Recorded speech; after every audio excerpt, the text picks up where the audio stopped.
Kaya ang galit ni Serapin sa ama at sa kanyang asawa na si Jairus Buenavista dahil sa kinailangan niyang magpakasal sa lalaki kapalit ng utang ng ama niyang mahilig magsugal.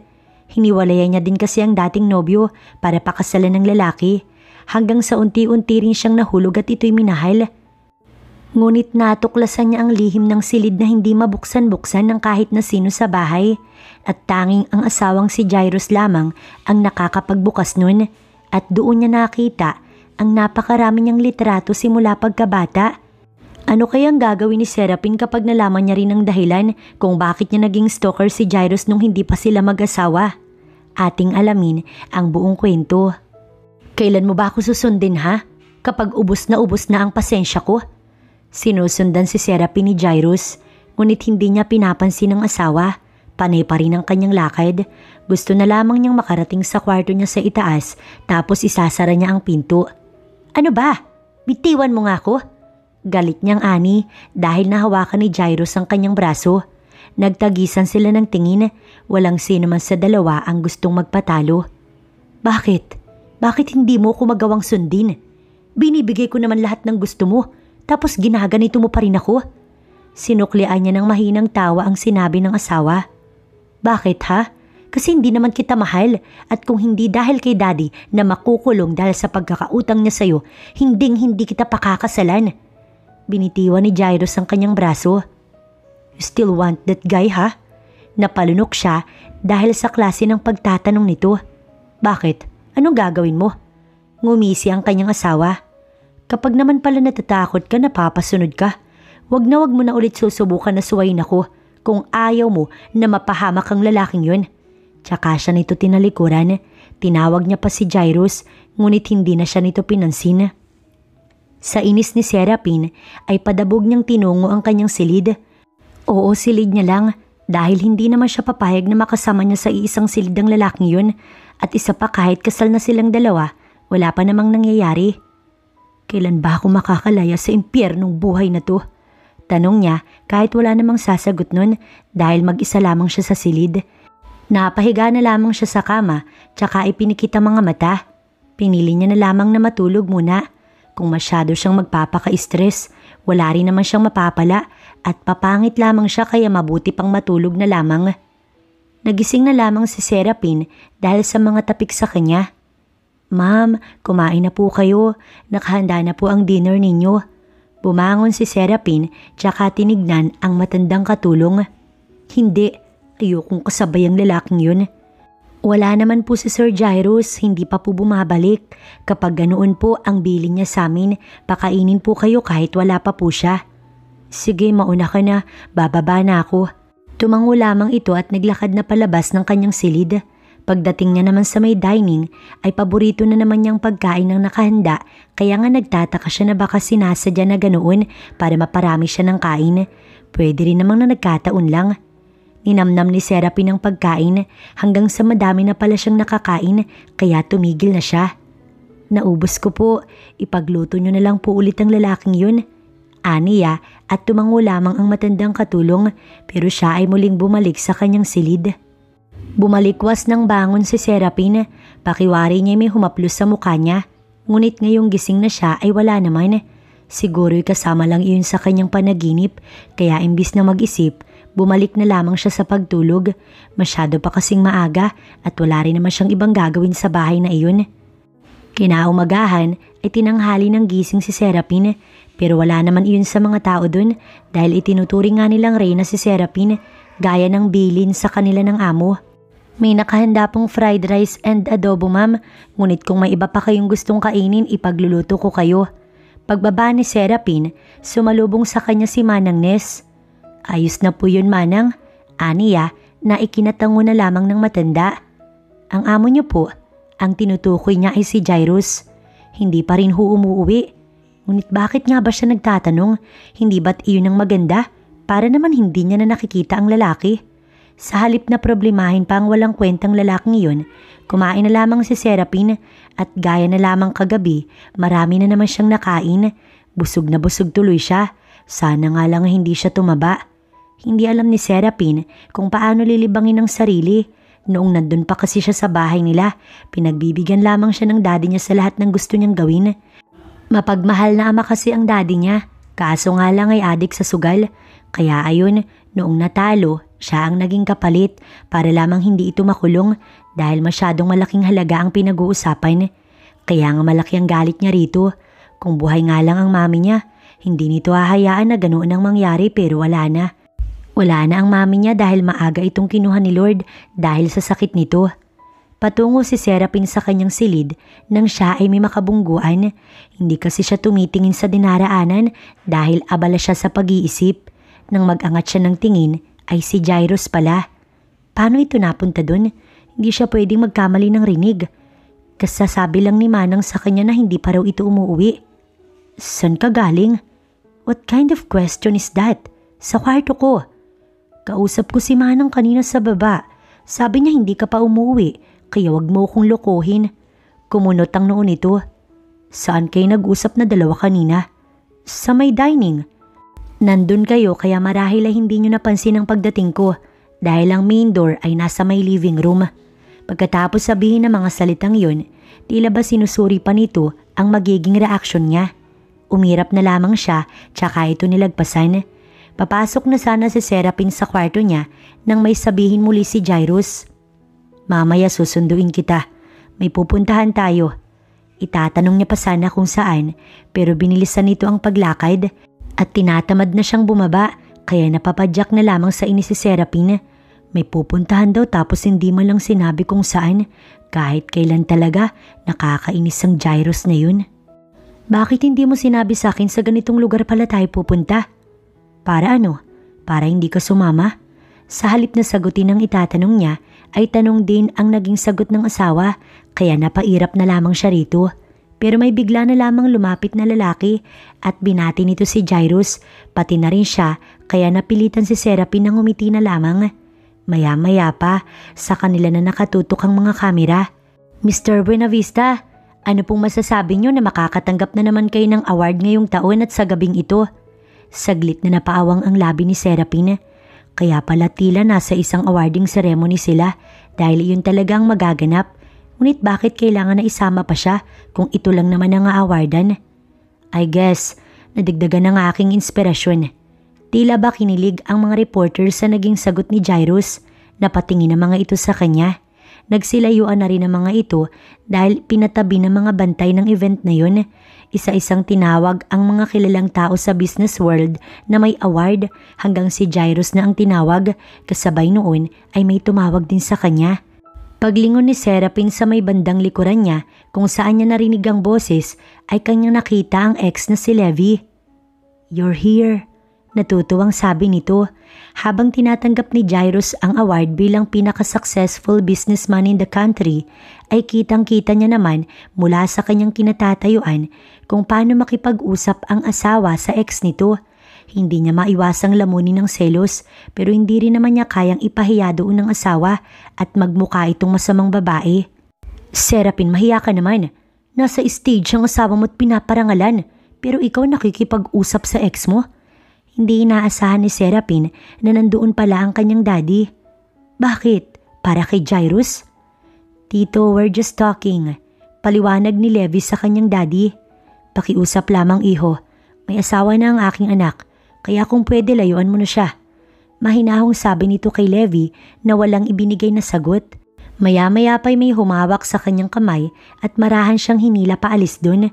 Mabuti na lang talaga't wala sa kanila ang atensyon ng press dahil nandoon na iyon sa panibagong pinaparangalan.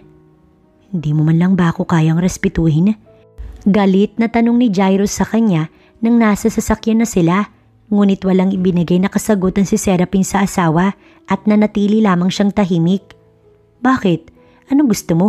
Pumalakpak ako at umaktong proud sa'yo? Mas gugustuhin ko pang ang ipagsigawan na napilitan ako magpakasal sa'yo dahil malaki yung utang ng daddy ko sa'yo. Bumaba ng sasakyan ng asawa niya, tsaka ito nagbilin sa driver na ihatid siya pa uwi. May sasabihin pa sana siya kay Jairus, kaso nga lang, pinaandar na ng driver ang kotse, kaya hindi niya na nasabi. Hinihintay ni Serapin si Jairus. Nag-aalala siya, baka kung ano ang ginawa nito. Palakad-lakad siya sa sala at hindi malaman ang gagawin hanggang sa magbukas ang pintuan at pumasok ang kanyang asawa. Anong ginawa mo? May ginawa ka ba kay Levi? Huwag kang mag-alala. Wala akong ginawa sa lalaking yun. Matulog ka na. Simpleng sagot nito at nilagpasan siya pero sinundan niya ang lalaki. Alam mo namang hindi ako masaya sa'yo, di ba? Bakit hindi mo na lang ako palayain? Gagawa ko ng paraan para mabayaran sa iyo ang utang ni Daddy. Hinarap siya ni Jairus. Anong gagawin mo kung ganun? Hihingi ka ng pera sa lalaking yun? Ano pa bang hindi sapat, Serapin? Mag-asawa na tayo, pero hindi naman kita pinipilit na gawin ang mga bagay na hindi mo gusto. Ang gusto ko lang naman, manatili ka sa tabi ko, sapat na yun. Hindi, dahil hindi ako magiging masaya sa bahay na to. Sa'yo. Then let's have a deal. For 3 months, magpanggap ka na masaya ka na asawa mo ko at kapag hindi naging totoo o hindi ka nahulog sa akin, hahayaan na kita. Pati ang utang ng daddy mo sa akin ay burado na. Tumango si Serapin. Kung yun lang ang tanging paraan para makaalis siya doon, papatusin niya na. Matapos ang pag-uusap na yun, nauna nang umakyat si Serapin para matulog. Inintay niya lang talaga si Jairus para kumprontahin ito. Kinaumagahan, maagang gumising si Serapin. Kailangan niyang magpanggap bilang masaya at mabuting may bahay ni Jairus. Pagkatapos ng 3 months, malaya na siya at hindi niya na kailangan pang gawin yun. Matapos tumulong kay Manang Ness na magluto, tinungunan niya ang kwarto ni Jairus upang gisingin ang asawa. Hindi naman iyon nakalak kaya madali siyang nakapasok. Naabutan niya ang asawa na natutulog pa din. Napatingin siya sa side table sa kama nito. Doon niya nakita ang wedding picture nilang dalawa. Habang siya ang may pilit ng ngiti doon, ang mukha naman ng asawa, maaliwalas at halatang totoo ang ngiti sa labi. Sa bagay, siya ba naman ang hininging kabayaran kapalit ng utang ng ama niya? Jairus, ginigising niya ang lalaki, ngunit kahit anong tapik niya, hindi ito magising hanggang sa mapikon na siya at aalis na sana. Kaso lamang, hinila nito ang kamay niya kaya bumagsak siya sa kama. Buisit ka, gising ka naman pala. Naiinis niyang sabi rito. Hintayin mo ko. Tanging sabi nito bago tumayo. Tsaka niya lang napagtanto na wala pala itong suot na t-shirt sa ilalim ng kumot kaya pumikit na muna siya habang nagsusuot ito ng t-shirt. Hindi mo naman kailangan na pumikit. Pwede mo namang hawakan. Hindi niya alam kung biro iyon pero kung biro nga talagang hindi naman nakakatuwa. Sa inis ay bumangon na siya. Tsaka niya dinampot ang isang unan sa kama at ibinato sa lalaki. Iniwan niya si Jairus sa kwarto at nauna nang lumabas. Naiwan naman si Jairus na napapangiti. Pwede rin naman pala silang mag-usap ni Serapin nang hindi nagsisigawan. Yung ayos lang. Pero nang sumagi sa isip niya na baka ginagawa lang ng babae iyon na tinaayos ang pakikitungo sa kanya ay dahil sa deal nila. Pero ayos na rin, at least sa 3 months na iyon, masaya si Serapin bilang asawa niya. Kahit nagpapanggap lamang. Goodbye. Kumaway pa siya kay Jairus. Nagpaalam kasi ito na aalis na at magtatrabaho. Bukod dun, ano pa ba ang dapat niyang sabihin? Wala man lang kiss. Napairap siya sa naging tanong nito. We have a deal.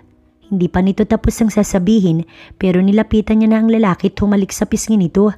Kitang-kita niya kung paano napangiti ang asawa habang siya tumalikod na lamang. Walang ibang magawa si Serapin kaya naisip niyang maglibot sa mansyon. Sa tingin niya wala rin namang masama dun dahil ang asawa niya naman ang may-ari. Hanggang sa mapadpad siya sa may isang tagong silid. Tagulang talaga iyon dahil nasa pinakadulo. May kwarto pa pala dito. Nasabi na lamang niya sa sarili. Sinubukan niyang buksan yun kaso nga lang ay nakalak. Kaya bumaba na muna siya upang itanong kay Manang Ness kung may susi ito para sa silid na iyon. Pasensya na iha, ngunit ang silid na iyon wala pang kahit na sino sa amin ang nakapasok kaya wala akong susi, tanging ang asawa mo lamang ang meron. Ah, ganun po ba? Di bali na lang ho. Yun na lamang ang nasabi niya pero ang totoo may kung ano pa rin sa kanya na gustong makita ang loob ng silid. Mayroon kayang tinatago doon ng asawa niya? Bumalik na lamang si Serapin sa silid niya. Hinanap niya ang cellphone na kanyang itinago. Lingid sa kaalaman ni Jairus na may contact pa rin siya kay Levi. Nakakapag-usap pa rin sila ng ex niya. Idinayal niya ang number ni Levi. How are you, Sarah? May ginawa ba sa'yo ang lalaking yun? May pag-aalalang tanong nito sa kanya. Ayos lang ako, Levi. Aniya sa mahinang boses sa takot na baka may makarinig sa kanya. Mabuti naman kung ganun, pero masaya ka naman ba? Sasagutin niya na sana ang tanong ni Levi, kaso nga lang may narinig siyang yabag kaya pinatay niya na ang tawag. Si Manang Nes pala na tinatanong lang kung may gusto ba siyang merienda. Halos atakihin pa naman siya sa kaba na baka si Jairus na iyon. Juice and sandwich na lang po, Manang. Dali-dali namang lumabas ng silid si Manang Nes kaya nakahinga na siya ng maluwag. Sinubukan niya muling tawagan si Levi kaso nga lang ay hindi na ito sumasagot. Marahil ay busy na. May bagay kasi siyang ipinagtataka. Noong sila pa ni Levi, pansin niyang palaging may nakatingin na tumaaligid sa kanila. Stalker kumbaga na parang lagi na lang may matang nagmamatsyag. Ngunit nang maging mag-asawa na sila ni Jairus ay nawala yun. Gano'n na ba talaga nakakatakot ang asawa niya na pati ang stalker niya bigla na lamang nawala? Pero ayos na rin yun, matagal niya ring pinroblema ang stalker na yun. One time nga, ginusto niyang mag-report sa pulis kaso nga lang baka isipin na baliw na siya at kung ano-anong nai-imagine kaya hindi niya na lamang itinuloy. Sa pag-uwi ng asawang si Jairus, kasama nito ang daddy niya. Tahimik lamang si Serapin at hindi alam kung paano kakausapin ng ama. Kagabi ng sermonan siya nito, parang may ginagawa siyang masama kasama si Levi, gayong nag-uusap lamang silang dalawa. Kung ang nais naman itong mabatid niya ay hindi maganda sa paningin ng iba kung may kausap siyang ibang lalaki, gayong may asawa na siya, sana kinausap siya nito ng maayos. Maiwan ko na muna kayo, itatanong ko lang kay Manang kung ayos na ang dinner. Iniwan na muna silang mag-ama ng lalaki. Anong ginagawa niyo dito, Dad? Inis na tanong ni Serapin sa kanyang daddy. Mabilis tuloy na nawala ang saya sa mukha nito. Dinalaw ako ng asawa mo sa bahay. Tinanong niya rin ako kung nais ba kitang makita. At umuo ako, kaya dinala niya ako rito. Patawad anak sa hindi maayos na pagkausap ko sa iyo kagabi. Nais ko lang naman kasi nasuklian mo yung magandang pinapakita sa iyo ng asawa mo. Hindi umimik si Sera. Nanatili pa rin siyang tahimik nang bigla namang magkwento ang kanyang daddy. Nagkasakit ako noong nakaraang linggo. Ang asawa mo, siya ang tumulong sa akin sa gastusin. Siya rin ang nagpadala ng mag-aalaga sa akin. Bakit hindi niya sinabi sa akin? Inis na tanong ni Serapin. Naiinis man siya sa daddy niya dahil dito'y kinilangan niya magpakasal sa lalaking hindi naman niya mahal. Pero kahit ganun, ayaw niya nagkakasakit ito at mawalan ulit ng magulang. Dahil ayaw niyang mag-alala ka, anak. Isa pa, okay naman na ako. Paano kung hindi kayo naging okay? Baka wala na kayo, hindi ko pa alam. Hindi niya man lang sinabi sa akin. Muli ay naiinis na sabi ni Sera. Nasusugudin na sana ang asawa pero may dinagdag pa sa sinasabi nito ang kanyang daddy. Alam ko rin naman na malaki ang galit mo sa akin kaya kahit mawala pa ako sa mundong to, hindi ka naman gaanong masasaktan dahil ako ang nagdala sa iyo sa sitwasyong ito. Kaya napagdesisyonan ko na wag na ring ipasabi sa iyo. Natuod si Serapin sa kinatatayuan niya. Bawat salitang binitiwan ng daddy niya ay labis na nakapanakit sa kanya. Kasabay noon ang pagtulo ng luha mula sa kanyang mga mata na agad niyang pinahid gamit ang likod ng kanyang palad. Huwag na natin yung pag-usapan pa, Dad. Yun lamang ang kanyang nasabi. Pinatawag na din sila ni Jairus kaya dumiretso na sila sa may dining kung saan marami palang pinahandang food ang asawa niya. Kaya naman pala kanina pa ay talagang abalang-abala ang mga katulong dun.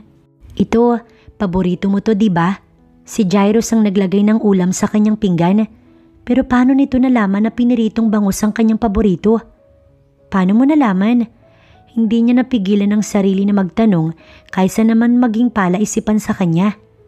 Tinanong ko ang daddy mo at sinabi niya sa akin. Simpleng sagot nito. Tinignan niya ang kanyang daddy. Tumangon naman ito na nagpapatunay na nagsabi ng totoo ang asawa niya. Sa bagay, oo nga pala, madalas ay inaalam mo ang lahat ng gusto at ayaw ng mapapangasawa mo. Baka bago sila maging mag-asawa, ganun ang ginawa ni Jairus. Imbis na mag-isip ng kung ano-ano, binaling na lamang ni Serapin ang atensyon sa pagkain. Mukha pa namang masasarap lahat. Matapos umalis ng daddy ni Sera, oras na ng pagpapahinga nila. Nagpaalam siya sa asawa na aakyat na siya para matulog sa sariling kwarto.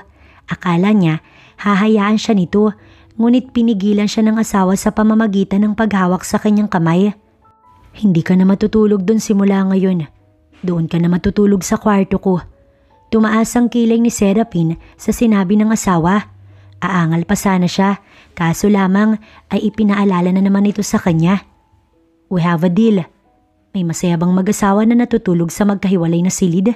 Napapadyak na lamang siya dahil sa inis, pero nauna na siyang tumaas para makatulog na siya nang sa ganun pag-akyat ni Jairus ay tulog na siya. Narinig ni Serapin ang papalapit na mga yabag kaya ipinikit niya ang mga mata. Hindi siya pwedeng makitang gising ni Jairus. Baka mamaya, iyain siya nito na gawin ang bagay na iyon. Hindi siya papayag. Nang magmulat siya ng mata, halos atakihin siya sa gulat dahil nasa harapan niya na ang asawa. Nakatayo ito doon. Pinapanood siya na nagtutulog-tulugan. Hindi ka makatulog? Inirapan niya ang lalaki, tsaka siya napaupo sa kama. Paano ko makakatulog kung hindi naman ako sanay dito sa kwarto? Tsaka isa pa, bakit hindi na lang ako dun sa kabila? Baka kasi kung ano-ano ang iniisip mo. Huwag kang mag-alala, wala naman akong gagawin. Kapal naman ang mukha mo para sabihin na may iba akong iniisip. Nagkibit balikat ang lalaki. Ikaw ang may sabi niyan. Mabuti pa matulog ka na. Baka mamaya paglabas ko ng banyo't naabutan kong gising ka. Mangyari ang iniisip mo. Tsaka ito naglakad patungo sa banyo. Muling nahiga si Serapin. Nangako sa sarili na hindi niya na imumulat ang mga mata at hindi na magpapahalata na hindi pa siya tulog. Paglabas ni Jairus ng banyo, nakatalikod mula sa direksyon niya ang asawa.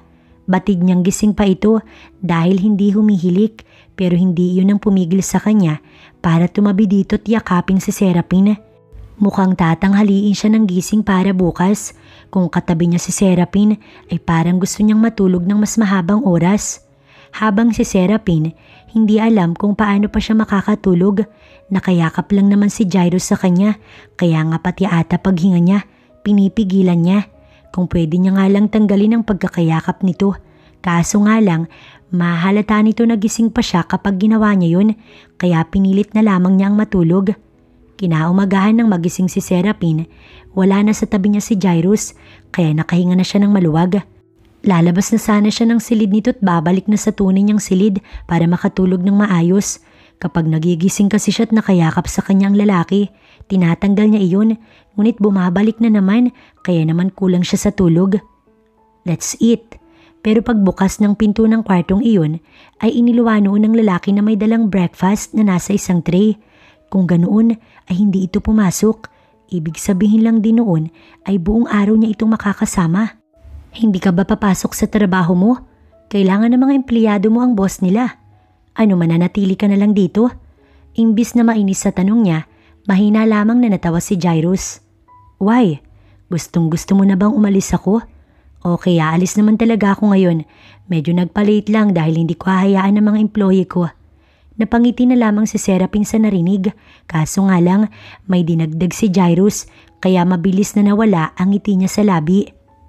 Pero kasama ka, dagdag pa ng lalaki. Ano?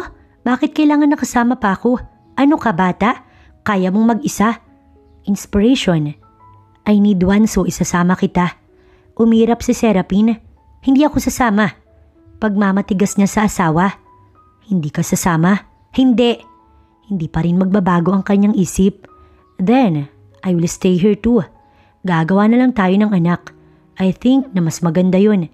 Iba naman ang tatrabahuhin. Nalaki ang mata niya sa narinig tsaka tumawa. Nagjo-joke lang naman ako. Sabi ko nga sasama na ako. Tsaka siya dali-daling lumabas ng silid ng lalaki para mag-ayos ng sarili. Nasa kabilang kwarto kasi ang kanyang mga gamit. Aba, sasama na lang siya sa asawa kaysa naman manatili sila sa bahay at gumawa ng baby. Naiwan namang natatawa si Jairus habang napapailing. Madali palang kausap ang babae. But he's happy na magtatrabaho siya na ito'y kasama. Mas lalo tuloy magiging inspired dahil kasama niya ang babae. Ayos na ba tong suot ko? Para sa kanya, kahit anong isuot ng asawa ay bagay dito, kaya hindi na nito kailangan pang magtanong. Maganda ka naman kahit anong suot mo. Aniya sa asawa na agad namang namula ang pisngi. Para kang kamatis. Nasabi niya na lang kahit hindi alam na papatok ba yun sa babae. Pick-up line ba yan? Pagtataray nito, hindi ata natuwa. Namumula ka kasi. Mabuti na lang talaga't nakaiwas si Jairus nang batuhin siya ni Serapin gamit ang isang unan mula sa couch. Tawang-tawa siya samantalang ito ay inis na inis. Malis na nga tayo. Tumango siya at sumaludo pa. Yes ma'am. Habang nasa biyahe patungo sa company na pagmamay-ari niya, tahimik lang si Serapin kaya siya nang nagbukas ng topic. Gusto mo bang dalawin ng mami mo? Mabilis na nabaling ang atensyon ng babae sa kanya. Inalis nito ang tingin sa labas ng sasakyan at ang tanong niya ang pinagtuunan ng pansin. Pwede ba? Yes, but after natin sumaglit sa company. Sa sobrang saya ni Serapin, napapalakpak ito tsaka siya nahagkan sa pisngi. Mabuti na lang talaga at nakatigil ang sasakyan nila dahil traffic. Dahil kung hindi, baka nabangga na sila. Sa simpleng paghalik kasi ng asawa sa kanyang pisngi, grabe na ang epekto. Sorry, nadala lang ng damdamin. Paghingi nito ng paumanhin dahil hindi siya umiimik. It's okay, kahit nga ulitin mo pa eh. Tugon niya na nakapagpamula na naman dito. Napailing na lamang tuloy si Jairus. Sana nga, palagi na lang silang masayang mag-asawa. Tahimik lang si Serapin habang nakaupo sa sofa. Pinapanood niya lang ang asawa sa ginagawa nito. Pero habang pinapanood ito, napapagod din siya. Ang hirap din palang maging boss. Buong akala niya, paupo-upo lang ito ngunit hindi pala. Nang biglang mag-ring ang kanyang cellphone, mabuti na lang talaga at kausap ni Jairus ang kanyang sekretary kaya lumabas muna siya upang sagutin ang tawag ni Levi. Bakit ka tumawag? Kasama ko asawa ko Levi. Kung makipag-usap siya kay Levi, parang kabit niya ito kahit hindi naman dahil wala naman silang relasyon. I need your help, Sarah. Kumunot ang noo niya. Saan naman ito kailangan ng tulong niya? Mayaman din ang pamilya ni Levi, kaya kung sa pera, walang magiging problema ang mga ito. Kaya anong klaseng tulong ang kailangan ng lalaki kung ganun? What kind of help? And please lang sabihin mo na agad dahil baka hanapin ako ng asawa ko. Pinagmamadali niya si Levi, baka kasi matapos sa pakikipag-usap sa sekretarya nito si Jairus. Tulungan mo kaming pabagsakin ng asawa mo. Kahit anong baho para bumagsak siya. Gulat na gulat si Serapin sa gustong mangyari ni Levi. Pabagsakin si Jairus? Oo kasi nangunguna ang asawa niya. At para ano, ang pamilya ni Levi ang umangat. Inaamin niyang may galit siya kay Jairus dahil kinailangan niyang magpakasal rito. Pero hindi niya naman kayang gawin ang ganoong bagay, lalo pa sa pinapakita ni Jairus sa kanya ngayon. Kaya wala siyang ibinigay na tugon kay Levi at pinatay na lamang ang tawag. San ka galing? Takang tanong sa kanya ni Jairus. Wala na sa loob ng opisina nito ang sekretarya. Saglit lang na naglakad-lakad. Pinilit niyang hindi mautal para hindi nito mapansin na nagsisinungaling siya. Nagsasabi ka ba ng totoo? Oo naman, hindi ko naman kailangan na magsinungaling. At isa pa, nakakaburyong dito sa loob ng opisina mo kaya kinailangan ko na maglakad-lakad. Sabi niya pa na ikinatango na lamang ng kanyang asawa. Uupo na sana siya pero napatigil siya sa sinabi nito. Ang ayoko sa lahat, niloloko ako at pinagtataguan ng sekreto. Kahit pa asawa kita't mahal kita, hindi ka exempted doon. Nagulat si Serapin sa sinabi ng asawa pero hindi doon sa exempted kundi ang mahal daw siya nito. Ngayon niya lang narinig sa labi ng lalaki ang mga salitang yun. Bakit ka na-shock? Hindi kasi siya makagalaw kaya tinanong na siya ni Jairus at sa isang iglap na hindi niya man lang naramdaman, nasa harapan niya na ito. Hindi ko naman nanaisin na pakasalan mo ko kung wala ako nararamdaman sa'yo. I love you, Serapin. Hinaplos pa nito ang pisngi at dahil ayaw niyang tumingin sa paghawak nito sa baba niya, napatingala siya. Narinig mo naman siguro ang sinabi ko, di ba? Halos hindi niya kayanin ang klase ng tingin nito kaya napatango na lamang si Serapin na ikinangiti ng asawa tsaka nito hinagkan ng kanyang labi pero imbis na itulak, pinikit na lamang niya ang kanyang mga mata.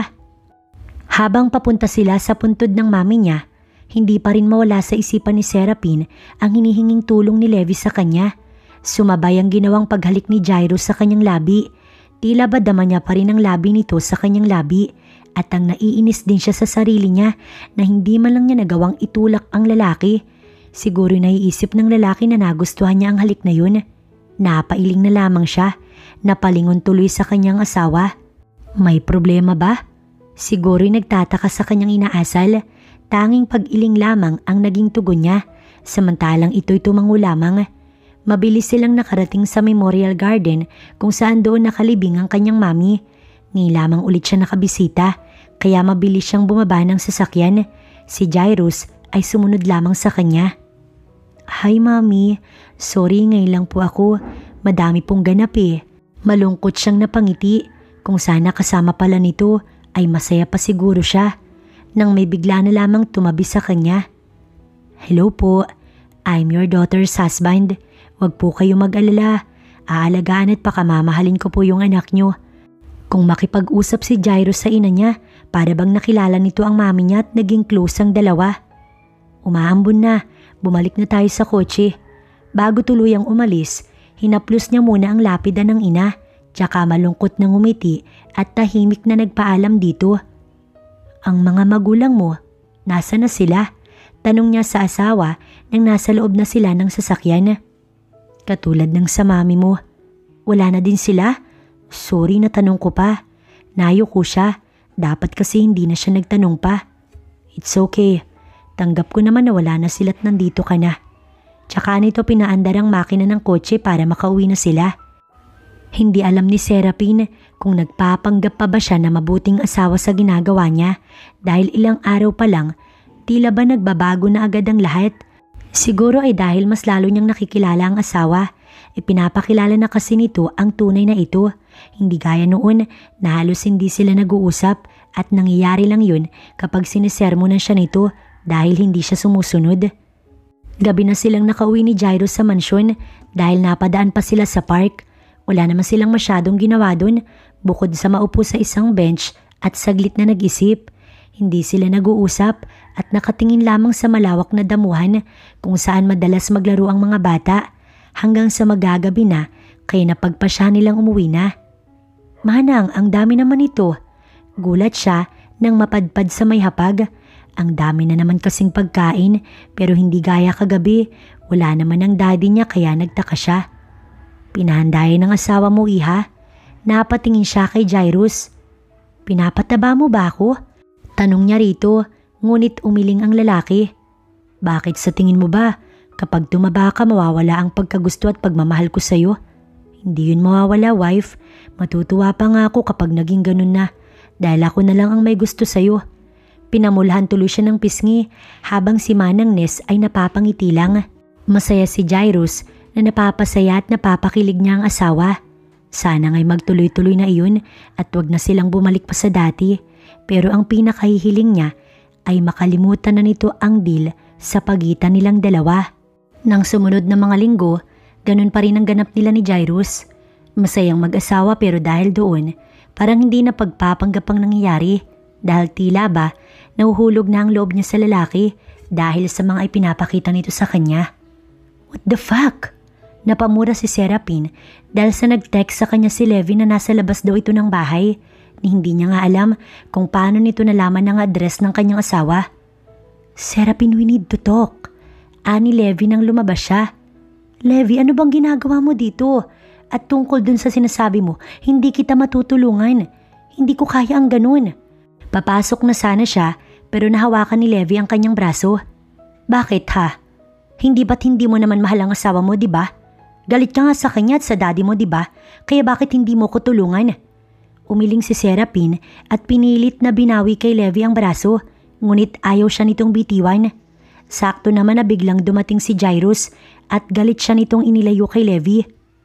Nandito na pala ang asawa mo. Bakit hindi mo sabihin sa kanya na palihim tayong nag-uusap? May ngiti sa labi na tanong ni Levi. Napalunok si Serapin. Kung noon ay wala lang sa kanya kapag nagagalit sa kanyang asawa. Pero ngayon, labis na takot ang nararamdaman niya. Pumasok ka na, Serapin. Utos sa kanya ni Jairus na agad naman niyang sinunod. Habang nasa loob, palakad-lakad si Serapin.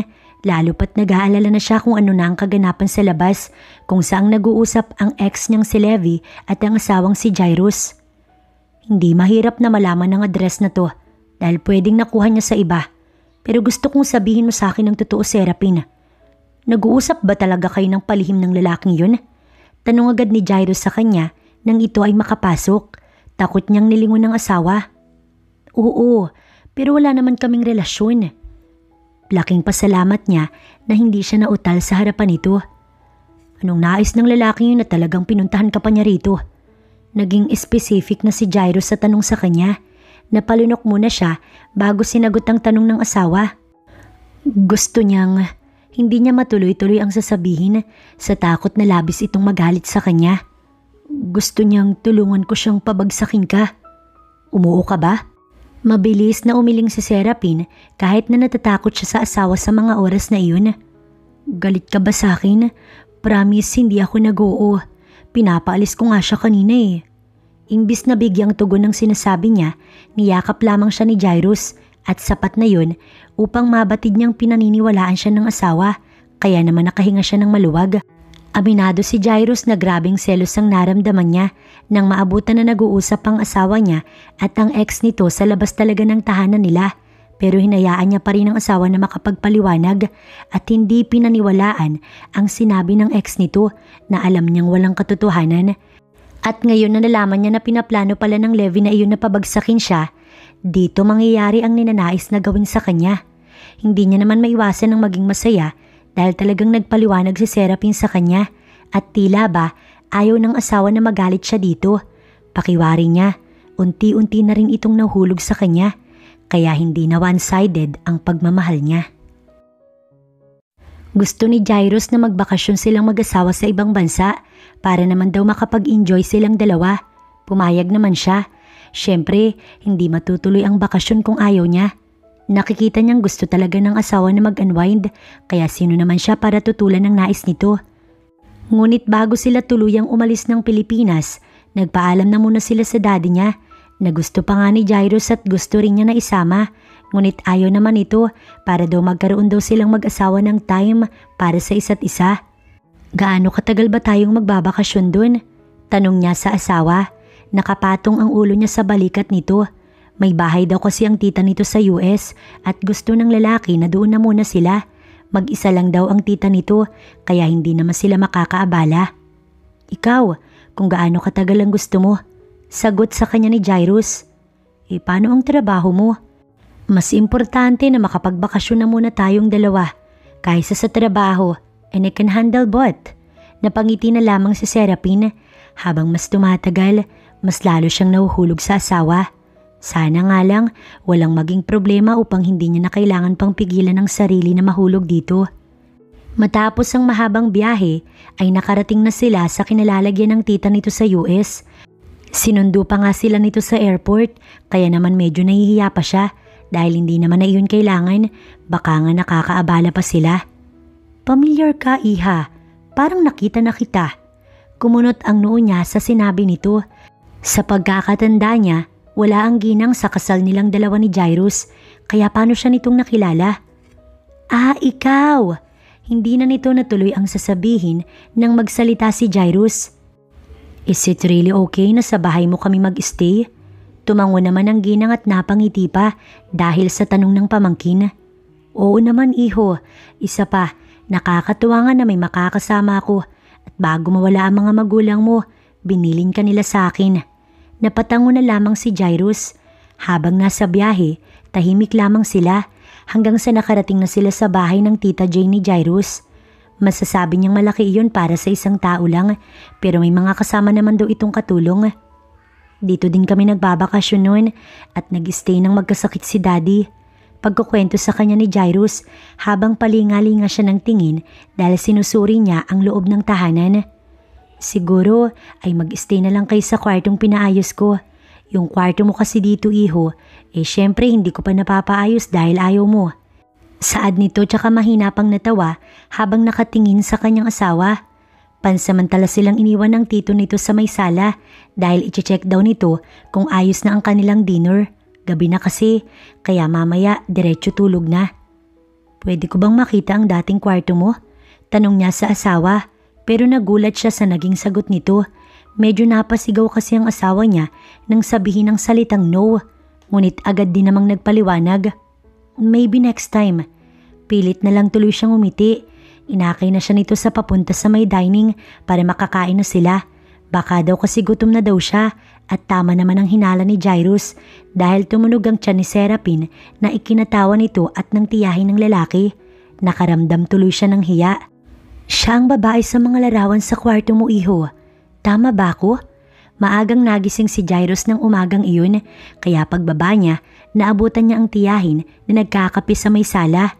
Pupunta na nga sana siya sa may kusina para maggawa ng almusal nila ni Serapin, kaso lamang natigilan siya sa naging tanong ng kanyang tiyahin.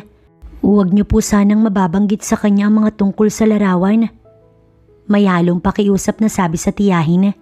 Hindi naman kita ilalaglag, pamangkin. Sa nakikita ko lang, mukhang maayos ang relasyon ninyong mag-asawa. Ang ayoko lang, baka dahil sa isang sekreto ay masira iyon. Labis na napaisip si Jairus. Tama naman ang kanyang tiyahin sa sinabi nito.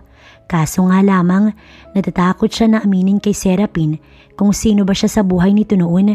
Baka magalit ito sa kanya. And the worst, makipaghiwalay na.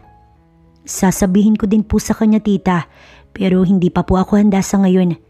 Tumango lamang ang kanyang tiyahin at sinabing gawin niya na ang nais na gawin. Nagising si Serapin na wala sa kanyang tabi ang asawa, kaya bumangon na siya at inayos muna ang sarili bago tuluyang bumaba para ito'y hanapin. Naabutan niya ang tita Jane nito na nagbabasa ng magasin sa may sala. Good morning po, masigla niyang bati dito. Good morning din, iha. Binati naman siya nito pabalik. Si Jairus po. Napangiti si tita Jane sa naging tanong niya, kaya medyo nahiya si Serapin at nayuko. Nasa kusina, iha, nagluluto ng agahan niya. Kaya nga umalis ang maid ko sa kusina dahil hindi daw nito kailangan ng tulong. Tinungo niya agad ang asawa. Abala si Jairus sa pagluluto nang bigla na lamang may yumakap mula sa likuran niya at hindi niya na kailangan pang lumingon para malaman kung sino yun dahil amoy pa lang, kilala niya na. Walang iba kundi si Serapin. Dahil tapos naman na ang niluluto niyang adobong manok at may kasamang baboy, pinatay niya na ang kalan, tsaka ito hinarap. Nakakagulat ka naman. Pakunwari ay nagulat niyang sabi. Ayaw mo ba na ginugulat ka? Pinisil niya lamang ang ilong ng babae. Gusto, lalo na kung bigla mo na lang sasabihin sa akin na mahal mo na rin ako. Pabiro niyang ani na sasakyan pala ni Serapin. Paano kung sabihin ko na mahal na nga rin kita? Pagkatapos siyang bigyan ng tanong na yun, bigla na lamang nitong sinabi na gutom na ito at lumayo sa kanya. Iiwan sana siya nito doon pero mabilis niyang naisandal ang asawa sa pinakamalapit na pader. What did you say? Mahina lang na tumawa ang babae, imbis na sagutin agad ang tanong niya. Pero kalaunan, binigyan din ng kasagutan. Sabi ko, mahal na rin kita. Mahal na rin kita, Jai. Hindi na nito natuloy ang sasabihin dahil hinagkan niya ang labi ng asawa. Napakasayang marinig mula sa bibig nito na mahal rin siya ng babae. Pwede ko po bang malaman kung bakit sabi niyo sa akin nung una niyo ako makita ay pamilyar ako? Natsyempohan niya ang tita Jane ni Jairus sa may kusina na naghihiwa. Mag-iisang linggo na din sila ng asawa niya doon. Sa mga araw na iyon ay iba-ibang lugar pasyalan ang kanilang napasyalan kaya enjoy na enjoy talaga siya. Pero sa mga oras na yun, may binibili lang si Jairus kaya naisipan niya makipag-usap sa tita nito. Napansin niyang medyo lumalayo sa kanya sa hindi niya malamang dahilan. Nagkamali pala ako, iha. Nakakatuwa kayo ng pamangkin ko, ha? Ang sweet-sweet niyo sa isa't isa. Medyo iniba na nito ang usapan pero ngumiti na lamang siya at hindi na ito kinulit pa. Pag-uwi ni Jairus, may dala itong bouquet of flowers para sa kanya.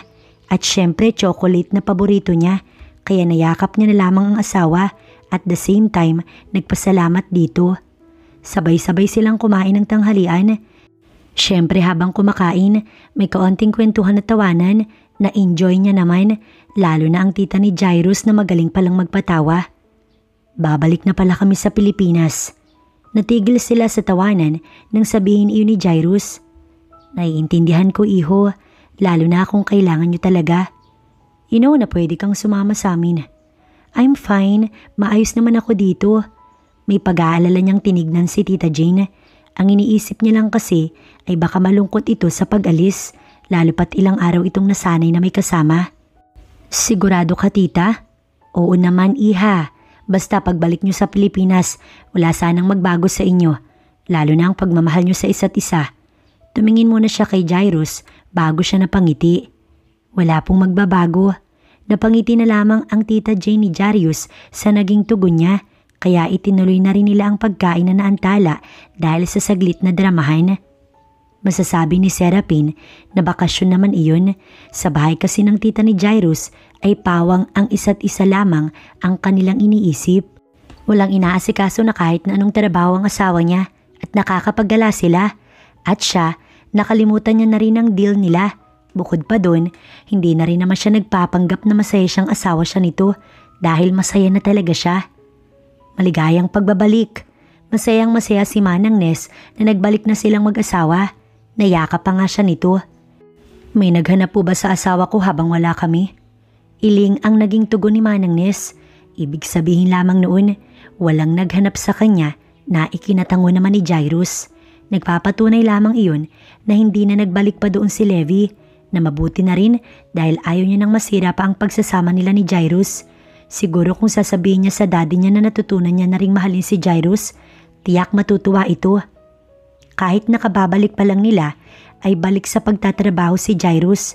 Sa bagay noong nagbabakasyon sila sa ibang bansa, ay isinantabi muna nito ang lahat, kaya muli siyang naiwan sa kanilang bahay. Abala siya noon sa pagliligpit ng kanilang higaan nang may mapansin siyang susi doon. Hindi niya alam kung para saan ang susi na iyon, pero itinago na lamang niya sa bulsa niya. Ibabalik niya na lang sa asawa pag uwi nito. Samantala si Jairus ay kinakabahan dahil nawawala ang susi niya para sa secret room niya sa mansyon. Hindi niya alam kung saan niya iyon nailagay o naipatong. Ang ikinatatakot niya pa, baka mapunta iyon kay Serapin. Bakit parang problemado ka? May problema ba sa kumpanya mo? May maitutulong ba ako? Tanong niya sa asawa. Nang makapasok kasi si Jairus, napakaseryoso ng mukha nito. Kaya nagtataka si Serapin hanggang sa maalala niya ang nakitang susi. May nawawala kasi sa akin, but never mind, may duplicate naman ako. Wala ka namang nakitang susi, no? Mabilis siyang umiling. Para saan ba ang susi na yun? Taka niyang pagtatanong, ngunit hindi na sumagot ang asawa at niyaya na siya sa may dining para makapag-dinner na silang dalawa. Naging tahimik ang dinner nilang mag-asawa. Wala rin naman siyang maisip na topic, tsaka mukhang wala rin sa mood ang asawa niya para makipag-usap. Nakahiga na sila sa kama, nakayakap sa kanyang asawa. Marahil ay dahil sa pagod, mabilis itong nakatulog, ngunit hindi naman malakas ang hilik. Nang masigurado niyang tulog na ang lalaki, dahan-dahang tinanggal ni Serapin ang pagkakayakap sa kanya ni Jairus. Dahan-dahan na rin siyang bumangon at nilisan ang kanilang silid. May kung ano kasi sa kanya na nagtutulak na gamitin ng susi sa silid na nakita niya na hindi niya rin mabuksan-buksan, at kahit sino doon hindi pa rin nakakapasok dahil tanging si Jairus lang daw ang nakakapagbukas nun. Nagtugma naman ang susi. Bubuksan at pipihitin niya na lang ang doorknob pero hindi niya magawa. May kung ano sa kanya na ayaw niyang buksan yun dahil baka hindi niya magustuhan ng makita. Pero nilakasan niya ang loob at ilang buntong hininga ang pinakawalan tsaka tuluyang binuksan ng pintuan. Madilim kaya kinapa niya ang switch ng ilaw. Ngunit pagbukas noon, nagulat na lamang siya sa nakita sa palibot ng silid. Nagising si Jairus na wala sa tabi niya si Serapin. Nag-aalala siya na baka kung sino na ang kumuha sa asawa niya. Kaya lalabas na sana siya ng silid pero nagbalik naman ito. San ka galing? Uminom lang ako ng tubig. Mukha naman itong hindi nagsisinungaling kaya pinaniwalaan niya ito. Matulog na tayo. Gabi pa, wife. Tumango lamang ito tsaka muling tumabi sa kanya. Niyakap niya naman ang asawa at dahil yakap niya na ito, muli siyang dinalaw ng antok. Lingid sa kanyang kaalaman na pinipigilan lamang ni Serapin ang sarili na ilabas ang nararamdaman. Hindi siya makapaniwala.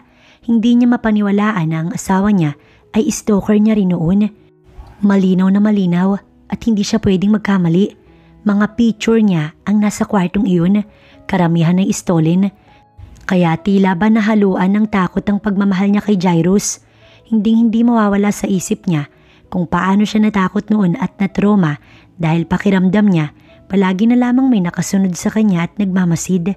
Hindi niya na nga lang iyon nagawang sabihin sa daddy niya at sa ex na si Levi, lalo na sa mga pulis Dahil sa takot na baka hindi siya paniwalaan at baka naluloka lamang siya. Tapos ngayon, malalaman niya na asawa niya pala ang dati niyang stalker. Labis-labis na ipinagtataka ni Jairus ang pagiging cold sa kanya ng asawa. Kung alam niya na magiging ganun, sana hindi na muna pala sila umuwi ng Pilipinas. May problema ba tayo? Tanong niya kay Serapin nang hindi man lang siya nito pinansin at tutungo pa nga sa kusina. Wala, bakit naman tayo magkakaproblema? Hindi niya gusto ang tono ng boses nito pero pinigilan niya ang sarili na magalit sa asawa. Hindi naman kailangan na araw-araw sweet tayo sa isa't isa. Siyempre may mga araw din na ganito. Dagdag pa nito bago tinanggal ang kanyang pagkakahawak. Napabuntong hininga na lamang si Jairus. Siguro ibibigyan niya na muna ng space ang asawa katulad ng ginagawa niya noon kaya umalis na muna siya sa kanila. Hindi niya na kaya pang magtagal doon, knowing na ang taong kasakasama niya araw-araw at asawa niya, nagawa siyang pagtaguan. Kailangan niya munang malayo dito. Mabilis na siyang sumakay ng taxi at sinabi dito kung saan siya dadalhin. Tinawagan ni Jairus si Manang Nes at kinakamusta dito ang asawa. Kaso nga lang ang sinabi nito sa kanya, hindi daw makita ng mga ito sa palibot ng mansyon si Serapin, kaya agad siyang nilamon ng takot at kaba na baka iniwan na siya nito. Dali-dali tuloy siyang umuwi sa kanila. Dapat pala hindi na siya umalis. Anong hindi niyo makita? Galit niyang tanong nang makabalik na kay Manang Nes na aligaganga at hindi na rin malaman ng matanda kung anong gagawin. Nang hindi makasagot ng matanda, siya na mismo ang naghanap sa asawa. Una niyang pinuntahan ang kanilang silid pero sapat na patunay na wala na doon ang mga damit nito na pinalipat niya. Ang totoo po niyan, sir. Nung isang gabi nakita ko po si ma'am na lumabas doon sa kwartong nagagalit kayo kapag tinatanong namin kung anong nasa loob nun. Natigilan si Jairus dahil sa nalaman. Ano pong reaksyon niya? Taka niyang tanong. Pinipigilan po yung sarili na maiyak. Simula kasi noong maging maayos sila ng asawa niya, hindi na siya pumasok pa doon sa silid na yun.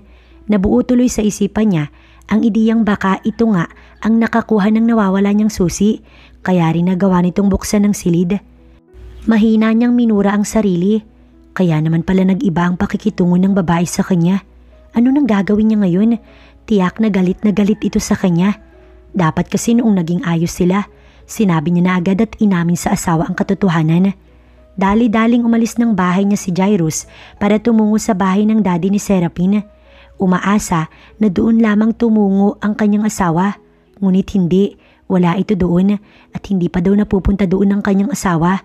Muli na lamang napamura si Jairus.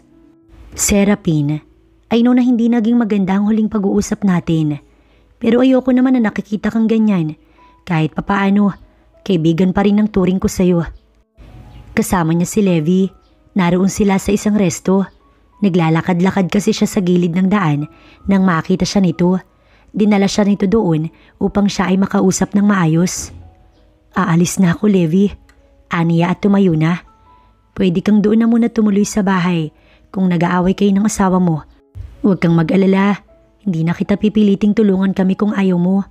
Walang choice si Serapin kundi ang sumama lang kay Levi. Ayaw niya rin naman na umuwi sa daddy niya at mag-isip pa ito. Dinala siya ni Levi sa bahay ng mga ito.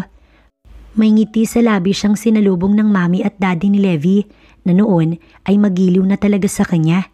Pinahatid siya ng mga ito sa isa sa mga bakanting kwarto doon para makapagpahinga na muna raw. Nagpasalamat naman siya sa mga ito para sa pagpapatuloy sa kanya. Nang madala siya sa silid, parang biglang sumama ang pakiramdam ni Serapin sa bahay na iyon na parang mali na sumama pa siya doon. Dinala siya ng mga paa sa may hagdan kung saan doon niya narinig ang usapan ni Levi at ng mga magulang nito. Magagamit natin siya, Ma'am, Dad, sa asawa niya. Mahal na mahal yan ni Buenavista. Tiyak na hindi niya pababayaan ang asawa niya. At kahit ano pang hilingin natin ay tuto pa rin nun. Napaawang na lamang ang labi niya sa sinabi ni Levi sa mga magulang nito. Buong akala niya, kinalimutan na nito at wala na ang masamang balak. Ngunit nandoon pa rin pala at talagang gagamitin pa rin siya nito. Nang mapatingin si Levi sa may hagdan, nagtago siya upang hindi siya nito makita. Hihintayin niya na umalis ang mga ito sa may sala tsaka siya alis. Wala rin namang mga bantay sa labas. Hindi siya pwedeng magtagal doon. Hindi siya magpapagamit sa mga ito. Samantala si Jairus, hindi alam kung saan nahanapin ng asawa. Palakad-lakad siya sa loob ng bahay ng daddy ni Serapine. Mukhang nahihilo na nga ang Ginoo sa kanya. Bakit ba umalis ang aking anak, iho? Ipapaliwanag ko na lamang po sa inyo kapag nahanap ko na po si Serapine. Pasensya na po talaga pero maayos ko po to. Tsaka siya umalis sa bahay ng Ginoo para hanapin at ipahanap ang kanyang asawa. Serapine, huli na nang makita siya ni Levi dahil nakalabas na siya ng pintuan. Mabuti na lang talaga at may dumaan agad na taxi kaya sumakay na siya doon para makalayo kay Levi. Hindi niya alam kung saan siya pupunta hanggang sa sumagi sa isipan niya kung saan nakatira ang yaya niya noon na nag-retire na. Tanda niya pa ang binabanggit nitong lugar noon kapag sinasabing magbabakasyon na muna ito at doon na muna siya pupunta. Pumunta si Jairus sa bahay ni Levi. Kung alam nito ang bahay niya, siguro hindi na rin masama kung alam niya rin kung saan ang bahay ng lalaki. Nasaan ang asawa ko? Natawa si Levi sa tanong niya. Asawa mo, bakit sa akin mo hinahanap? Nasira na nga ang pagkakaibigan namin ng dahil sa'yo, kaya hindi ko alam kung nasan si Sarah. Mayabang pang sabi ni Levi.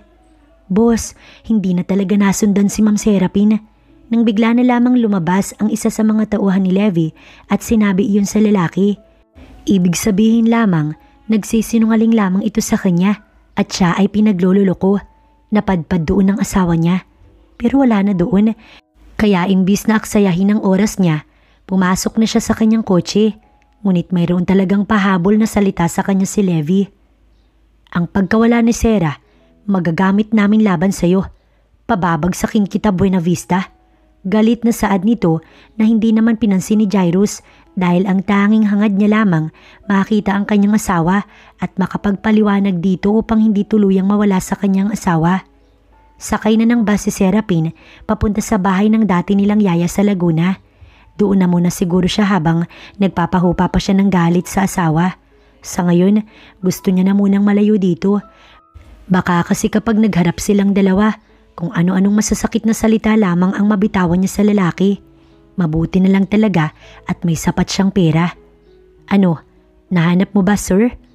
Tanong ni Manang Nes kay Jairus nang makauwi ito ngunit umiling ang lalaki at umupo sa may sofa. This is all my fault, Manang. Dapat ay sinabi ko agad sa kanya bago pa niya makita. Napahilamos sa sariling palad si Jairus habang ang matanda takang-taka naman sa kanyang mga sinasabi. Hindi siya nito maintindihan. Ano bang sinasabi mo? Naguguluhan itong tanong. Stalker niya ako, Manang. Bago siya ikasal sa akin, yun ako sa buhay niya. Kaya siguro natakot siya nang makita ang maraming litratong iyon sa kwarto. Natakot siya sa akin kaya siya umalis. Kailangan niyo lang makapag-usap ng maayos at makapagpaliwanagan. Suwestyon ng matanda. Ngunit paano, Manang, kung wala naman siya at baka hindi na siya magpakita sa akin? Paano na lang kaming makakapag-usap? Baka nagpapahupa lamang ng galit sa'yo. Sa nakita ko, mahal ka ng asawa mo. Kailangan niya na muna sigurong mapag-isa at makapag-isip.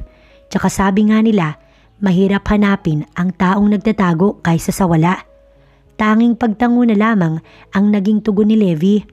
Nagpaalam siya sa matanda na tutungo muna sa silid nila ni Serapine. Malungkot siyang pumasok roon. Hindi niya na naman makakatabi ang mahal na asawa. Iha, hindi naman sa gusto ka naming paalisin. Ngunit alam ba ng daddy mo na nandito ka? Tanong sa kanya ni Ate Lisa. Katatapos lang siyang bigyan ng mainit na kape. Ang totoo po niyan, hindi nila alam mo ng asawa ko. May asawa ka na, Iha? Nakakatuwa naman kung ganun. Pero bakit naman hindi nila alam? Baka nag-aalala ang mga iyon sa'yo. Hindi nakasagot si Serapine. Hindi niya rin kasi alam kung paano ipapaalam ang lahat dito. Kaya nanatili na lamang siyang nakayuko. Naiintindihan ko kung ayaw mo magkwento. Pero mahirap ang buhay dito, Iha. Handa po akong tumulong sa inyo. Huwag po kayong mag-alala. Hindi naman po ako magiging pabigat. Sabi niya agad matapos magangat ng ulo. Mahina tuloy na natawa ang kanyang Ate Lisa. Oo nga pala, Iha. Yung batang kinukwento sa akin noon, yung kaklase mo na ikaw lang ang pumapansin. Nagkita na ba kayo? Mabilis na umiling si Serapine. Hindi na rin niya kasi matandaan ang apelyido noon, kaya kahit ang isearch ito sa social media, hindi niya magawa. Tsaka masyado pa siyang bata noon, ngunit hindi niya malilimutan ang alaala nilang dalawa dahil siya lang ang tanging kinakausap nito. Kaso lamang, bigla na lamang itong nagpaalam na lilipat ng school dahil pupunta sa ibang bansa. Labis siyang nalungkot, pero ano bang magagawa niya kung hindi na rin ito kinaya ang pambubuli ng mga kaklase nila dahil masyado itong tahimik. Ano ba kayo? Bakit nyo ba inaaway si Jai? Hindi naman niya kayo inaano Porke ba tahimik siya tapos kayo maingay, ganyan na kayo? Ang papangit na mga ugali ninyo. Napangiti na lamang si Jairus nang sumagi sa isipan niya ang alaala niya nung nasa grade school pa lamang sila ni Serapine. Ito ang tagapagtanggol sa mga bully niyang kaklase at ito rin ang tanging kaklase niya na kinakausap siya. Kaya nga sa batang edad, hindi na nakakapagtaka na nahulog siya dito. Nerd pa siya noon dahil bata pa lamang, hindi katulad ngayon na ibang-iba na siya, kaya hindi na rin siya nakilala pa ni Serapine nang ipakilala siya ng ama nito bilang lalaking kailangang pakasalan. Nang magbalik kasi siya ay magtatapos na sila ng college, tapos nalaman niya pa na may kasintahan na ito, kaya nahiya na siyang magpakita at magpakilala na siya ang dati nitong kaklase. Baka hindi rin siya makilala, kaya pinagmamasdan niya na lamang ito mula sa malayo. Sa tingin ba ng iba, mukha na siyang stalker dahil kinukunan niya ng palihimang babae. Ano bang magagawa niya kung yun lang ang tanging paraan para maramdaman niya na kasama niya ang babae sa pamamagitan ng mga larawan nito na kung makikita nga naman ng iba, nakakatakot iyon. Kaya hindi na rin nakakapagtaka na natakot ang asawa niya nang makita iyon at bigla na lamang umalis. Pero sana naman bumalik na ito para magkausap na sila ng maayos at makapagpaliwanag siya rito. Jai, napabalikwas ng bangon si Serapine. Tama, yun ang pangalan ng kaklase niya noon. Bigla na lang itong sumagi sa panaginip niya at ang napaginipan niya pa ay ang nagbalik na ito. Napailing-iling na lamang siya. Kahit naman bumalik pa ito hindi na pwede dahil may asawa na siyang napakasiloso. Pero bakit nga ba? Bakit muling sumasagi iyon ngayon sa kanyang isipan? Ang dami-dami niyang problema ay sumabay pa ito. Nanonood ng balita si Serapine. Unti-unti nang sinisiraan si Jairus ng mga kakumpetensya nito sa negosyo at nangunguna na doon ang pamilya ni Levi na ginagamit pa ang pagkawala niya laban sa kanyang asawa. Ayon sa balita, sinabi ni Levi na kaibigan niya at dating kasintahan na ikwento niya raw dito na sinasaktan siya ni Jairus at hindi tinatrato ng maayos na hindi naman mapaniwalaan ng publiko. Napakuyom ng kamao si Serapine. Hindi niya man nagustuhan ng nalaman tungkol sa asawa pero hindi niya hayaan na gamitin siya laban dito para mapabagsak ang asawa. Masaya ako sa naging desisyon mo, Iha. Mabuti iyon na bumalik ka na para makapag-usap kayo ng asawa mo. Natutuwang sabi ng kanyang ate Lisa. Nayakap niya na lamang ito bilang pasasalamat na rin sa pagpapatuloy nito doon sa kanya. Samantala si Jairus nawala na sa focus. Tila ba nawala na nga rin siya ng pakailam sa kanyang reputasyon at kumpanya mula nang mawala ang kanyang asawa at hindi pa rin ito nakikita ng mga nautusan niya. Iho, bakit hindi mo linisin ang pangalan mo? Magpa-interview ka't sabihin mo sa lahat na wala iyong katotohanan dahil hindi mo naman sinasaktan ang aking anak at kahit kailan hindi mo magagawa ang ganoong bagay sa anak ko. Sabi sa kanya ng daddy ni Serapine. Tumayo siya at may tinawagan. Mukhang tama nga ang sinasuggest nito sa kanya kaya tumawag siya ng press para magpa-interview dito upang malinis na ang kanyang pangalan. Labis namang natuwa ang tinawagan sa kanyang naging desisyon. Hindi niya rin kasi sasayangin ang pagkakataon na yun. Mananawagan na rin siya sa asawa na umuwi na ito para makapag-usap sila ng maayos. Kahit pa magpa-interview si Buenavista ay sira na ang kanyang pangalan. Hindi na malilinis pa. Kaya para saan pa yun? Natatawang tanong ni Levi sa mga magulang. Unless, lalabas si Serapine at ipapaalam sa lahat na mali ang mga paratang sa asawa nito na mukhang malabo dahil nagpakalayo-layo na ata ang babae. Tama ka dyan, anak. Natutuwang sabi ng ama nito na nakipag-cheers pa sa anak na pangiti na lamang si Levi. Malapit na silang manguna. Nang araw na iyon, handa nang magpa-interview si Jairus. Kaya maraming mga reporters doon na handang makinig sa kanyang mga sasabihin. Sigurado din siya na syempre may mga tao din na nagsisilbing spy na mga kalaban niya sa negosyo. Unang-una sa lahat, hindi ko makakayang saktan ng asawa ko dahil mahal na mahal ko siya. At kung hindi ko siya kasama ngayon, ay dahil yun sa mayroon kaming kaunting hindi pagkakaintindihan. Mahal na mahal ko ang asawa ko. Niyang pagbuhatan siya ng kamay hindi ko magagawa. Kaya mali ang sinabi sa inyo ni Alcazar. Panimula niya. Magsasalita na sana ulit siya at itutuloy ang mga nais pang sabihin nang biglang may dumating kaya napatingin dito ang lahat at dito natuon ang atensyon ng mga tao doon. Walang iba kundi si Serapin na kanyang asawa. Bumalik na ito. Lumapit ito sa kanya at tumabi pa para magsalita sa microphone. Nagkaroon lang kami ng tampuhan ng asawa ko. We're very fine. Hindi ako sinasaktan ng asawa ko, no? Kaya mali ang pinapakalat ng mga kalaban niya sa negosyo. Nagkatinginan ng mga tao dun, hindi makapaniwala, habang siya'y nakatuon lang ang tingin sa asawa. Wife, yun lang ang tanging niyang nasabi. Mamaya na tayo mag-usap, marami kang dapat na ipaliwanag sa akin. Ang naging tugon nito sa kanya, kaya napanatag na siya dahil nagbalik na ito at handa pang pakinggan ang kanyang magiging paliwanag. Nakauwi na sila. Kanina nga habang nasa biyahe, tahimik lamang si Serapin. Ayos lang kung gusto mong makapagpahinga muna. Kahit mamaya na tayo mag-usap. Ang sabi sa kanya ni Jairus. Bakit? Yun lamang ang naitanong niya. Bakit ang dami kong pictures sa kwartong yun? Bakit mo ginawa yun? Napabuntong hininga ang kanyang asawa bago pumantay sa kanya. Nakaupo kasi siya sa sofa. Niluhod nito ang isang tuhod sa sahig tsaka hinawakan ng dalawa niyang kamay at pinipisil yun.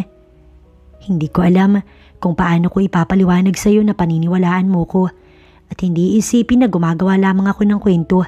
Magpaliwanag ka na, papakinggan kita. May naalala ka bang kaklase mo noong bata ka? Bakit?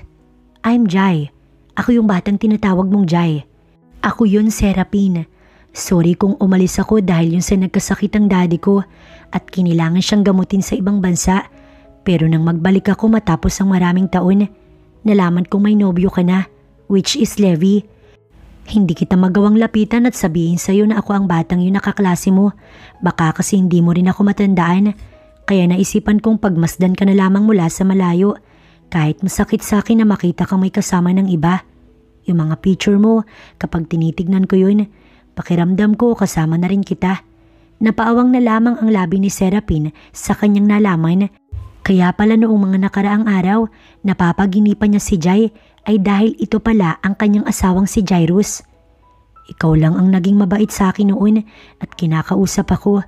Kaya sa murang edad, nahulog ang loob ko sa iyo at pinangako ko sa sarili ko na pagbalik ko, pakakasalan kita. Kaya ginawa ko ang lahat pati ang magkautang ang daddy mo sa akin para mapakasalan mo ko. Ganon kita kamahal, Serapin. Simula noong maging mag-asawa tayo, bihira na lang ako sa room na yun. Isasaayos ko na sana yun kaso nawala sa isip ko dahil gusto kong sulitin ang mga oras na kasama ka. Kaya hindi ko intensyon na matakot ka. Kaya pala nang ikasal na tayo ay wala na yung pakiramdam na may nagmamasid sa akin. Akala ko pati stalker ko'y natakot lang sa'yo. Yun pala'y ikaw pala yun. Oo, natakot ako. Sino ba namang hindi? Kung makikita mo yung isang kwarto na puro larawan mo tapos karamihan ay yung hindi mo alam na kinukuhanan ka pala. May tumulong luha mula sa mga mata ni Serapin. Ngunit tinuyo naman iyon ng kanyang asawa gamit ang likod ng palad. Tsaka ito tumayo. Naglakad din ito palayo sa kanya. Kung hindi ka komportable na nandito ko, aalis na muna ako. Bibigyan kita ng space. Mas okay na yung ako yung umalis kaysa naman ikaw. Tumayo din si Serapin at nilapitan ng asawa. Niyakap niya ito kahit nakatalikod pa ito sa kanya. Ganun na lang yun?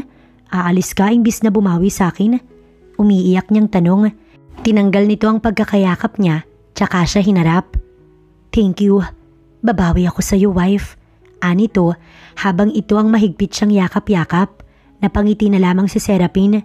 Masaya siya na nakasama niya na ulit si Jai.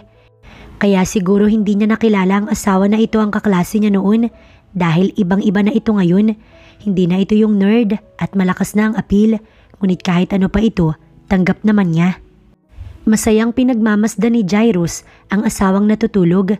Inaantok na talaga ito kanina pa pero ayaw siyang paalisin sa tabi nito na parang mawawala siya at iiwan ito. Samantalang sa kanilang dalawa, ito naman ang nang iwan. Hinagka niya muna sa noo ang asawa bago lumabas ng silid. Sisiguraduhin niya muna na may kalalagyan ng pamilya ni Levi na pati ang pangalan ng asawa niya ginamit para lamang siya'y masiraan. Maling-mali ito sa ginawa, hindi niya basta-basta palalagpasin yun.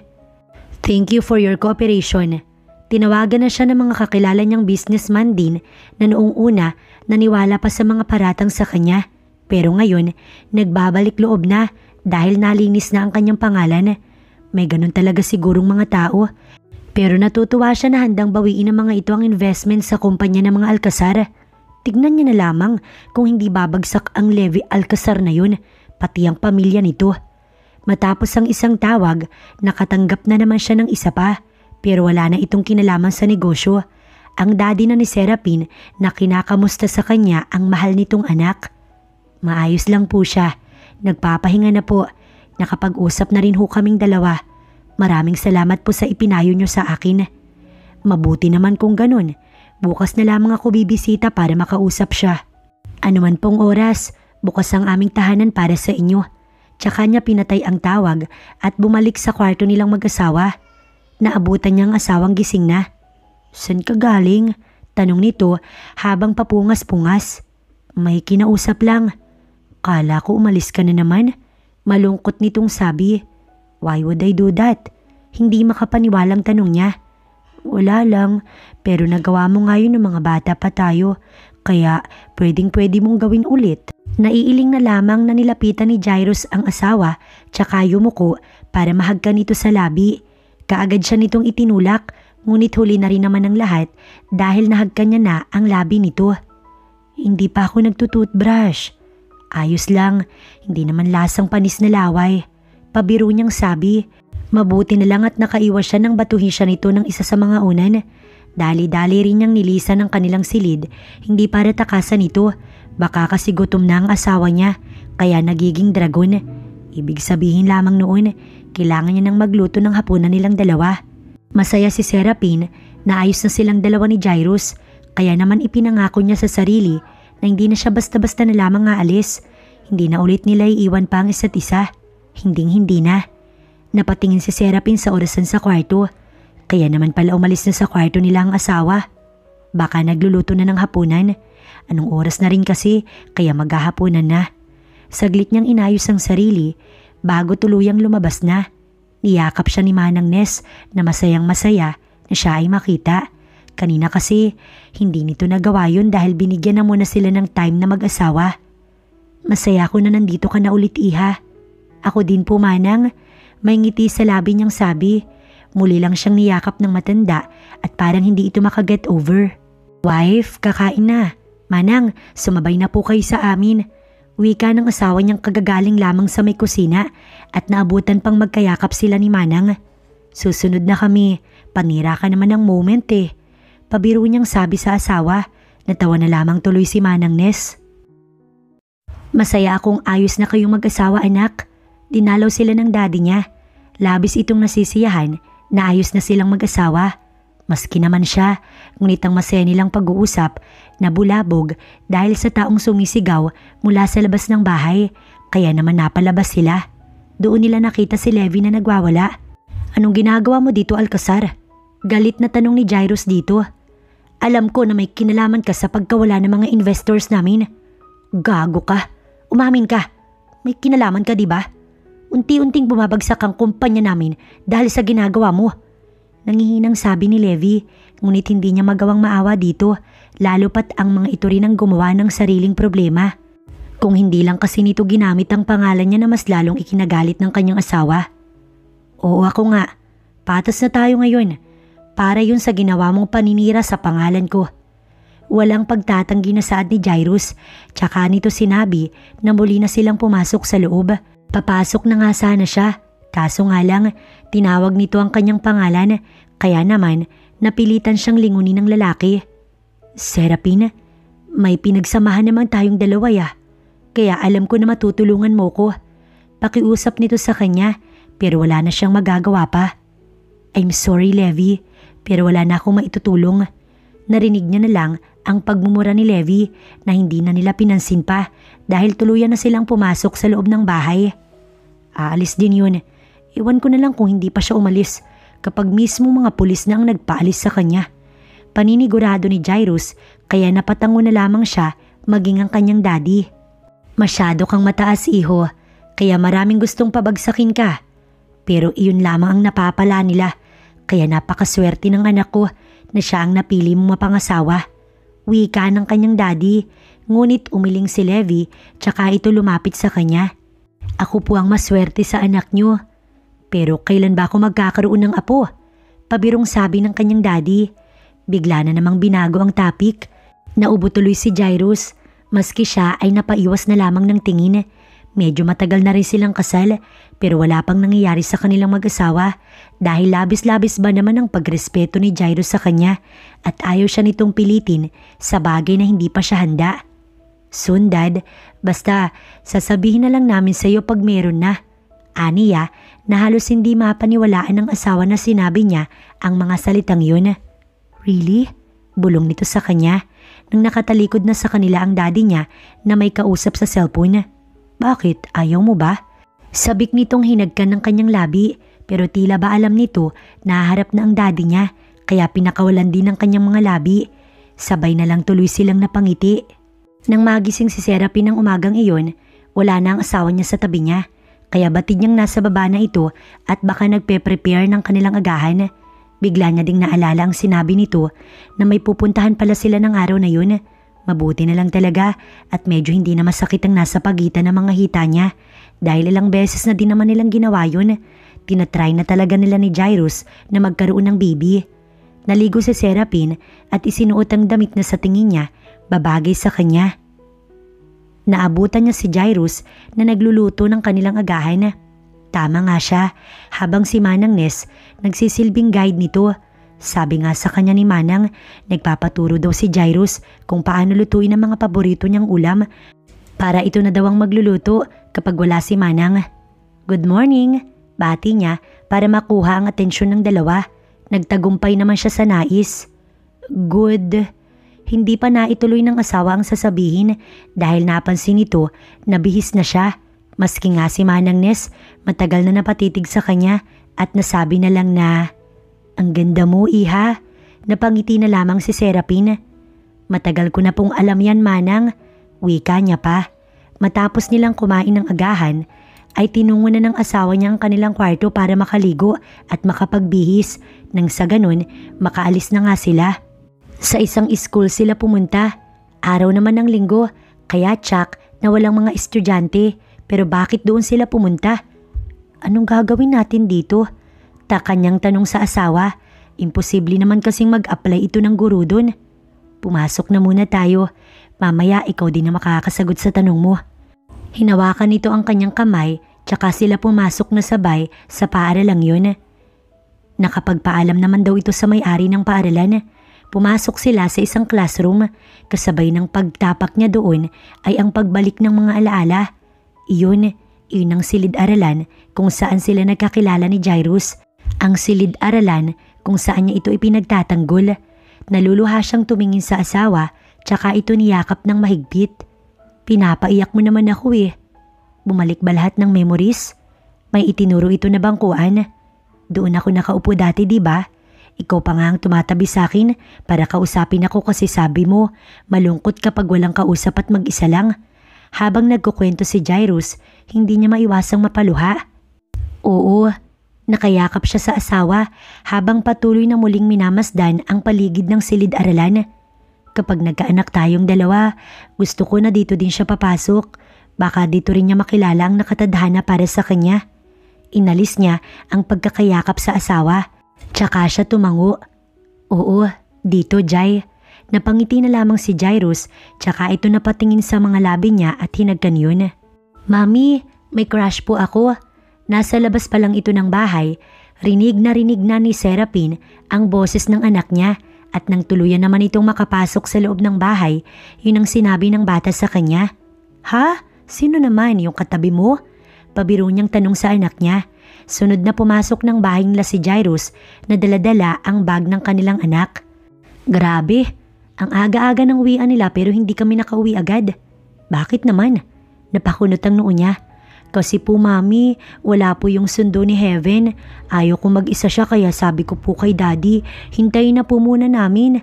Napatingin siya sa asawa at saka napangiti. Si Heaven naman pala, ang katabi ng anak niya at kaklase na masyadong tahimik. Sige, magbihis ka na muna sa taas. Yaya? Kaagad na lumapit ang yaya ni Dean at isinama ang bata. Nakakatuwa talaga ang anak ko.